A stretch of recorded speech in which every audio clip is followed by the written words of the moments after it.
అసలు ఏంటిది? అసలు మీ గ్రామంలో ఇదివరకు ఎప్పుడన్నా అంటే ముసలోళ్ళ మీద గావచ్చు, ఎంగు పిల్లల మీద గావచ్చు ఏమన్నా జరిగినాయా? ఫస్ట్ టైమా ఈ లింగంపల్లి గ్రామంలో? మా లింగంపల్లి గ్రామంలో ఇదివరకు ఎలాంటి సంఘటనలు జరగలేదు. ఇక మీద కూడా జరుగుతాయో జరగబోతాయో ఎవరో చూస్తే మా పెద్దమ్మ ఏమైందమ్మా ఏమైందని అడిగితే నన్ను దావదెంగురి, నన్ను కాలబెట్టురి, నన్ను దావదెంగురి, నన్ను బొందరగడకి వీళ్ళు అడుగుతున్నారు. పలానా వ్యక్తి కుంట్లింగా నా కొడుకు, పెద్ద కొడుకు రాయేష్ వ్యక్తి నన్ను కొట్టిపోయిండు అని చెప్పింది. కొట్టిపోయిన అని చెప్తే కాలపుంటి బ్లీడింగ్ అవుతుంది. అయితే ఇది ఆ కేసు కాదు, అటెంప్ట్ లేకపోతే రేప్ అని చెప్పి ఆమె కన్ఫర్మ్ చేసేదాకా మాకు తెలియదు. ఆమె ఏం చేసింది, ఆ నర్సు ఇలాంటి వ్యక్తి చెప్పుడుతోటే మాతోటి వచ్చిన విక్టిమ్ వాళ్ళ మమ్మీ ఒక్కసారి కింద కూలబడిపోయి ఏడుస్తుంది.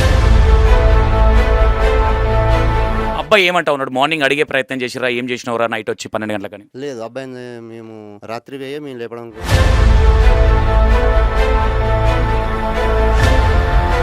లేపే ప్రయత్నం చేయలేదా వాళ్ళ ఫ్యామిలీ వాళ్ళు? లేపే ప్రయత్నం చేసినాం. వాటర్ తల్లాం, కొట్టిండు, వాళ్ళ డాడీ కొట్టిండు, నువ్వు వాళ్ళ ఇంటికి పోవాల్సిన అవసరం ఉన్నది ఏం కదా అని చెప్పి.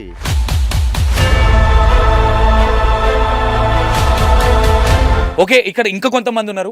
ఇలాంటి సంఘటనలు ఇదివరకు ఏమైనా జరిగినాయా? లింగంపల్లి గ్రామంలో ఇదే మొదటిసారా? అసలు ఏంటి అనేది కొన్ని విషయాలు కూడా మాట్లాడే ప్రయత్నం చేద్దాం. ఈ వీడియోలు ప్రతి ఒక్కరు చూసే ప్రయత్నం చేయాలి, ప్రతి ఒక్కరు షేర్ చేసి స్టేటస్లు పెట్టే ప్రయత్నాలు చేయాలి. ఒకసారి అన్నతో కూడా మాట్లాడే ప్రయత్నం చేద్దాం. అన్న, ఏం జరిగిందన్న? మీకు ఎప్పుడు తెలిసింది?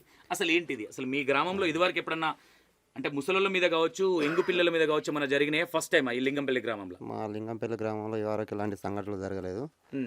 ఇక మీద కూడా జరుగుతాయో జరగబోతాయో మాకు తెలియదు. కానీ మా పక్కిళ్ళు ఒక 80,000 ఉదురాలు ఒంటరి మహిళ. ఆమె రాత్రి 1:30-2 మధ్యలో మా ఇంటికి వచ్చి అని చెప్పి సౌండ్ చేస్తుంది. మా డాడీ కుక్కలు నాశ చేస్తున్నాయి, కుక్కలు బాగా మురుగుతున్నాయి.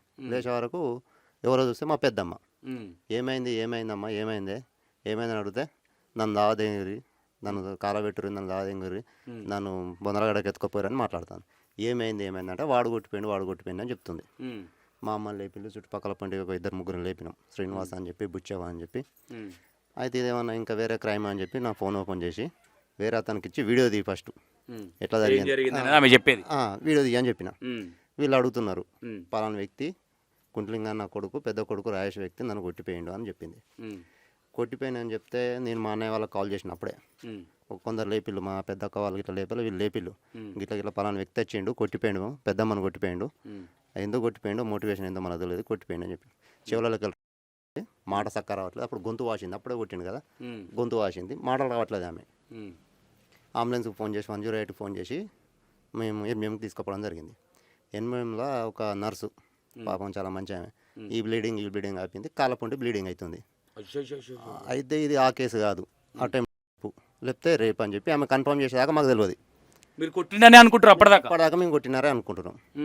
ఆమె ఏం చేసింది, ఆ నర్సు ఇలాంటి వ్యక్తి చెప్పుడుతోటే మాతోటి వచ్చిన విక్టిమ్ వాళ్ళ మమ్మీ ఒక్కసారి కింద కూలబడిపోయి ఏడుస్తుంది. ఇంత ఘోరం చేసినా ఇప్పటి వరకు కూడా మాకు తెలియదు అని చెప్పి ఆమె ఏడుస్తుంది. ఆమె అక్కడ నుండి ఇక అప్పటివరకు వీళ్ళు అందిళ్ళు అక్కడికి ఎంజిఎం హాస్పిటల్ 4:35 మధ్యలో. అక్కడ నుండి ఆమె వెళ్ళిపోయింది. వెళ్ళిపోతే ఇక పోలీసు వాళ్ళు సుమోటోగా తీసుకున్నారో కేసు ఎట్లా తీసుకున్నారో మాకు ఐడియా లేదు. వీళ్ళకంటే ముందే స్టేషన్కు పిఎస్ వాళ్ళు వచ్చిళ్ళు. నవీన్ కుమార్ సార్ చాలా మంచివాడు. నవీన్ కుమార్ సార్ వచ్చి మీరు కేసు కట్టాలి, మీరు కేసు కట్టద్దు, కట్టకపోతే మీకు ప్రాబ్లం అవుతుంది, ఇవి మళ్ళీ కుటుంబ ఘర్షణలు అయితే, కుటుంబ హత్యలు జరుగుతాయి, మీరు కేసు కట్టాలని చెప్తే మా అన్నిలే నేను కేసు కట్టావని అది చేస్తావని ఇల్లు కూడా దింగుతా అని చెప్పి ఈయన అంటే వేరే పెద్ద మనుషులు వాళ్ళు వీళ్ళందరూ చెప్పి కన్విన్స్ అయ్యి నవీన్ కుమార్ సార్ ఏం చెప్పిండంటే ఫస్ట్ నువ్వు కేసు కట్టు, నీకు 100% నీకు న్యాయం చేస్తా, వానికి లైఫ్ వేపిస్తానా లేకపోతే ఇంకేం వేపిస్తానా, వాని జైలకుండా రాకుండా నేను చేస్తా, నేను కేసు కట్టు నువ్వు అని చెప్పిండు. మా పెద్ద బావాలు వాళ్ళతో వీళ్ళతో అందరితో డిస్కషన్ చేసినాక ఈయన కేసు కట్టడం జరిగింది. ఏమని రాయడం జరిగింది ఎఫ్ఐఆర్ కాపీలో? ఎఫ్ఐఆర్లో ఒకటి అబ్బాయి తాగొచ్చిండా లేకపోతే గంజాయి తీసుకొని వచ్చిండా ఏం తీసుకొచ్చిండా మనకు ఐడియా లేదు. ఒకటి గంజాయి కేసును, ఒకటి అటెంప్ట్ మర్డర్, ఒకటి రేప్ కేసు పెట్టడం జరిగింది ఆయన మీద. ఇక అది ఫోరెన్సిక్ రిపోర్టు 15 రోజులు లేకపోతే నెల 15 రోజులు పడతా అని చెప్పిళ్ళు. అంతవరకు మనకు ఎలాంటిది మనకు తెలియదు. డాక్టర్స్ ఫైనల్గా డాక్టర్స్ ఏం చెప్పారు? రేప్ జరిగిందని చెప్పారు. 100% మానభంగం జరిగింది ఈమెకని చెప్పిళ్ళు. నర్సు అక్కడ నర్సు లేడీ నర్సు చెప్పింది. ఆమె గ్లౌజులు వేసుకొని మమ్మల్ని బయటకు వెళ్ళగొట్టింది. వాళ్ళిద్దరు లేడీసే ఉన్నారు, వాళ్ళ అమ్మ కూడా పక్కనే ఉన్నది. అది వాళ్ళకే తెలుసు, మాకంటే ఎక్కువ చేసిన వాళ్ళ మమ్మీకే తెలుసు. ఆ అబ్బాయి రాజేష్ వాళ్ళ మమ్మీకి. ఆ రాజేష్ వాళ్ళ మమ్మీకే. రాజేష్ వాళ్ళ మమ్మీ ఈమె అక్కుతే క్లీన్ చేయడం, కొట్టిండంటే అన్ని మేము దగ్గరుండి చూసుకొని రేపు తెల్లారి తప్పైందా లేకపోతే ఇంకేదైందా మేము ఇలాంటి లత్కోర్ పని చేసిన అన్న విషయం తెలియదు వాళ్ళ అమ్మకు కూడా అప్పటికి. అమ్మకి తెలియదు, మాకు కూడా తెలియదు. ఆడికి హాస్పిటల్ పోయినాక తెలిసింది మాకు. ఓకే ఇంకా అది ఓకే. అబ్బాయి ఏమంటా ఉన్నాడు? మార్నింగ్ అడిగే ప్రయత్నం చేసిరా, ఏం చేసినవరా నైట్ వచ్చి 12 గంటలకని? లేదు, అబ్బాయిని మేము రాత్రి వేయే మేము లేపడానికి ప్రయత్నించినాం. లేవలే, వాళ్ళ అన్న నేను పోయినాం, ఇద్దరం కలిసి పోయినాం. మరి వీడు చేసిండా లేకపోతే ఇంకోడా లేకపోతే వాడిని ఇప్పుడే నైట్ పట్టుకోవాలి, ఎటు పోయిండు మరి అనిపై చూస్తే వాళ్ళు లేవలే. పండుకొని ఉన్నాడు ఇంట్లో? పండుకొనే ఉన్నాడు. ఓకే.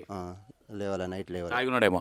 ఏమో ఇక అది లేవలే. లేపే ప్రయత్నం చేయలేదా వాళ్ళ ఫ్యామిలీ వాళ్ళు? లేపే ప్రయత్నం చేసినాం, వాటర్ తల్లాం, కొట్టిండు, వాళ్ళ డాడీ కొట్టిండు, నువ్వు వాళ్ళ ఇంటికి పోవాల్సిన అవసరం ఉన్నది ఏం కదా అని చెప్పి వాళ్ళు కూడా కోపం మీద ఉన్నారు అతని మీద. ఆ తాయిన మొత్తంలో 12:30 నుంచి 1:00 1:30 వరకు ఏం జరిగిందో ఈమెకి స్లో కోల్పోయింది, వాడు మత్తులో ఉన్నాడు. ఇక్కడ లోపల ఏం జరిగిందో అది ఎవరికి తెలియదు. ఇక ఓకే, వాడి ఇష్టం ఉన్నట్టు ఇక అది జరిగింది. ఏంటన్నా ఇలాంటి సంఘటనలు చూస్తూ ఉంటే ఏమనిపిస్తూ ఉన్నది మీకు? అంటే విలేజ్లలో చాలా పవిత్రంగా, ఇక్కడ పీల్చే గాలి కూడా చాలా పవిత్రమైంది, కానీ గ్రామాలలో ఇలాంటి సంఘటనలు జరగడం అనేది ఏ విధంగా చూడొచ్చు అంటారు? ఇంకా ఇలాంటి విషయాలు జరిగిందని చెప్పుకోవడం మాకే చాలా ఇజ్జత్ తక్కువ. చాలామందికి ఆడంత చెప్పినా ఎస్ఐ వాళ్ళకి చెప్పుకున్నా లేకపోతే ఇంకోరు వాళ్ళకి చెప్పుకున్నా, హాస్పిటల్లో ఏం జరిగింది, ఎందుకు తీసుకొచ్చినా, వీళ్ళు ఎవరని అడుగుతా అంటే మేమే చెప్పుకోలేకపోయినాం. ఏమని చెప్పుకుంటాం? మా పెద్దమ్మ ఇట్లా జరిగింది, చేసినోడు మావోడే అని ఒకటే కుటుంబం అని చెప్పుకోలేకపోతున్నాం. అది ఫైనల్గా ఏం చెప్దాం అనుకుంటున్నాను అన్న? ఈ అబ్బాయి అయినా, ఇంకో అబ్బాయి అయినా, ఇంకొకరైనా ఊర్లల్లో చాలామంది కొడుకులు సంసారం వెళ్ళాక హైదరాబాద్ వెళ్ళి బతికితే తల్లులు ఇక్కడే ఉండి ఏదో వాళ్ళకి తోచిన కాడికి చేసుకుంటూ ఉంటారు. ఎందుకంటే ఈ సంఘటన, రాజవ్వ సంఘటనతోని ఇక్కడున్న ముసలోళ్ళకు కూడా, అంటే ఇన్ని రోజులు మనం అనుకున్నది ఏంటంటే మైనర్ పిల్లలకి, లేడీస్కి, కొంతమందికి యంగ్ అమ్మాయిలకే సెక్యూరిటీ లేదనుకున్నాం, కానీ ఇప్పుడు వృత్తులకు కూడా, ముసలోళ్ళకు కూడా లేదనేది ఒకటి క్లారిటీగా అర్థమైంది. ఇలాంటి వాళ్ళకు, ఇలాంటి సాస్టలు చేసే వాళ్ళకు కూడా ఎందుకు ఇక్కడ మిస్టేక్ జరుగుతుంది అనుకోవచ్చు? ఎక్కడి నుంచి ప్రాబ్లం ఉంది అనుకోవచ్చు? అంటే డ్రింక్ వల్ల అనుకోవచ్చా, లేదంటే గంజాయి వల్ల అనుకోవచ్చా? ఎక్కడ ప్రాబ్లం జరుగుతుంది అనుకోవచ్చు? మెయిన్గా అయితే మత్తు పదార్థాల మీదనన్నా, అది మందు కావచ్చు, గంజాయి కావచ్చు, కళ్ళు కావచ్చు, ఇంకేదైనా కావచ్చు, కానీ మెయిన్గా మత్తు పదార్థాల మీద చాలా జరుగుతున్నది. ఇంకోటి యంగేజ్ వాళ్ళ అబ్బాయిది. ఇప్పుడు మొన్న రీసెంట్గా కొన్ని న్యూస్లు చేస్తున్నాం, శవాల పైన కూడా అగత్యాలు చేసే రోజులు ఇప్పుడు ఇవి. శవాల పైన గంజాయి అని అన్నారు మీరు, నిజంగా గంజాయి ఉందా మీ ఊర్లో? తాగుతున్నారా పిల్లలు? అంటే కొన్ని రోజులకు కౌన్సిలింగ్ ఇచ్చారు. కొన్ని ఒక 1 year బ్యాక్ వేరే ఎస్ఐ గారు ఉన్నప్పుడు వీళ్ళందరినీ తీసుకెళ్ళి, అందులో ఈ వ్యక్తి కూడా ఒకడు కౌన్సిలింగ్ చేసి వదిలేసినారు. రీసెంట్గా నిన్న ఆ అబ్బాయిని పట్టుకొని వచ్చి మన పక్కపండి మల్కాపూర్ విలేజ్లో ఒక అతన్ని అరెస్ట్ చేయడం జరిగింది. మన నవీన్ కుమార్ సారు, ఇంకా వేరే సారు, గంజాయికి సంబంధించిన వాళ్ళే. అంటే అన్న ఏమన్నా తెలుసా ఈ గంజాయి ఎక్కడి నుంచి వస్తూ ఉన్నది, ఏం జరుగుతుంది? విలేజ్, గ్రామాల, సిటీ నుంచి గ్రామాల దాకా గంజాయి పాకింది అంటే ఏం జరుగుతుంది అనుకోవచ్చు? ఎట్లా సరఫరా అవుతుంది అనుకోవచ్చు? అయితే ఇది ఎట్లా సరఫరా అంటే మనకు ఐడియా లేదు, కానీ మా ఎస్ఐ గారు చెప్పింది ఏంటంటే, ఫస్ట్ మీ ఊరు నుంచి సర్పంచ్ గారు లేకపోతే 4 తీసుకొచ్చి మాకు లిఖితపూర్వకంగా పలాని ఊళ్ళో ఇది జరుగుతుంది అని మాకు రాసిస్తే మేము దాన్ని టేకప్ చేస్తాం. దాన్ని ఎట్లా టేకప్ చేస్తానో ఇక వాళ్ళ వర్షన్, అది మనకు ఐడియా లేదు, కానీ వాళ్ళు కౌన్సిలింగ్ ఇచ్చి లేకపోతే ఇంకేదైనా చేసి జైలు వేయడం జరుగుతుంది, లేకపోతే నాన్ అవైలబుల్ అని చెప్పి ఒక్క ఇన్సిడెంట్ జరుగుతుంటే ఇది గంజాయి ఇది అది ఇది అని మనం చెప్పలేము. మొత్తం ఇన్వెస్టిగేషన్ జరగాలి, ఇంకా జరిగిన తర్వాత మీకు పూర్తి రిపోర్ట్ మీకు చెప్తామని చెప్పింది. ఓకే అన్న, ఇక్కడ పిల్లలు అంటే ఒకానొక సందర్భంలో 2006 ఈ సందర్భంలో పొద్దున్న లేస్తే బడికి పోవాలి, లేదంటే బర్రెల కాడికి పోవాలి, లేదంటే బాయి కాడికి పోవాలి అనేది ఉండేది పిల్లలకి. ఎందుకంటే మీరు కూడా చేసి ఉండొచ్చు ఆ టైంలో, అవునా? ఇప్పుడున్న పిల్లలకు బాయి తెలియదు, బర్రె తెలియదు, అసలు ఏది తెలియదు, అవునా కాదా?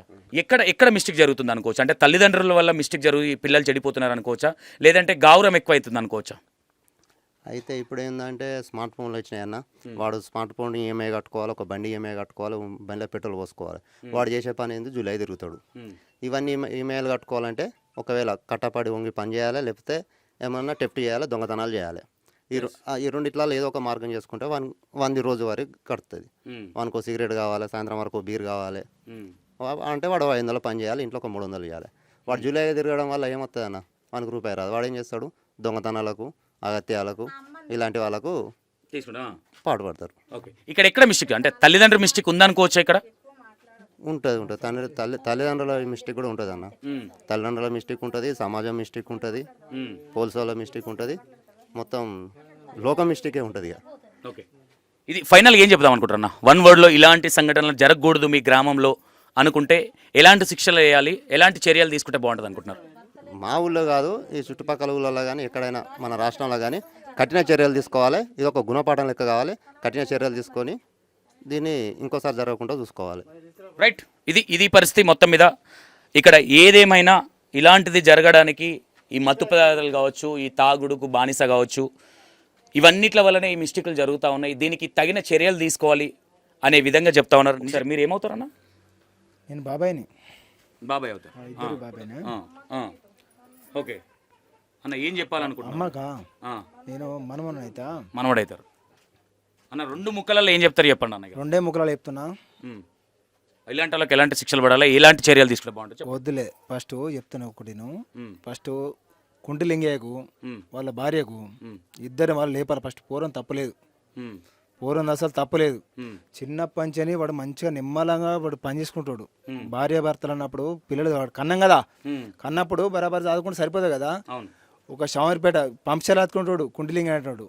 షామీర్పేటలో పంప్షర్లా అతుకుంటాడు.